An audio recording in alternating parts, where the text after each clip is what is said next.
Hi అండి, నమస్తే. మేము సేవా స్నేహితులమందరము కలిసి సాయిబాబా దర్శనానికి వెళ్ళాం కదండి. అక్కడ దర్శనం చేసుకొని ఆ టౌన్షిప్ లక్ష్మీ టౌన్షిప్ పక్కనే ఉన్న కాలభైరవ స్వామిని దర్శించుకున్నామండి. ఇదేనండి కాలభైరవ స్వామి టెంపుల్.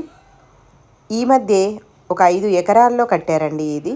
అన్ని దేవతామూర్తులను ఇక్కడ ప్రతిష్ఠించారండి. పార్వతీ పరమేశ్వరులు, సూర్యభగవానుడు, అయ్యప్ప స్వామి, హనుమంతుడు, శివలింగాలు, అష్టలక్ష్మి, గజలక్ష్మి, వినాయకుడు, ఆదిశంకరాచార్యులు, వీరబ్రహ్మేంద్ర స్వామి, కాలభైరవ స్వామి, ఇట్లా అన్ని రకాల దేవుళ్ళు ఉన్నారండి. కాలభైరవ స్వామికి ప్రతి అష్టమి రోజు, పౌర్ణమి, అమావాస్య రోజులు అభిషేకం చేస్తారట. ఆ రోజుల్లో జనం బాగా ఉంటారటండి.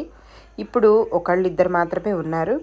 కాలభైరవ స్వామిని దర్శించుకోవాలంటే చాలా దూరం మెట్లున్నాయండి, చాలా దూరం నడవాలి. మేము ఒక పావుగంట 20 నిమిషాలు పైనే నడిచామండి. మెట్లు నడిస్తే కానీ కాలభైరవ స్వామిని దర్శించుకోగలిగాం. దీన్ని పర్యాటక స్థలంగా కూడా చేస్తారటండి.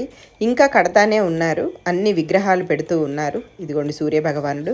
మీరందరూ కూడా ఆ కాలభైరవ స్వామిని దర్శించుకుంటారని నేను ఈ వీడియో తీస్తున్నానండి.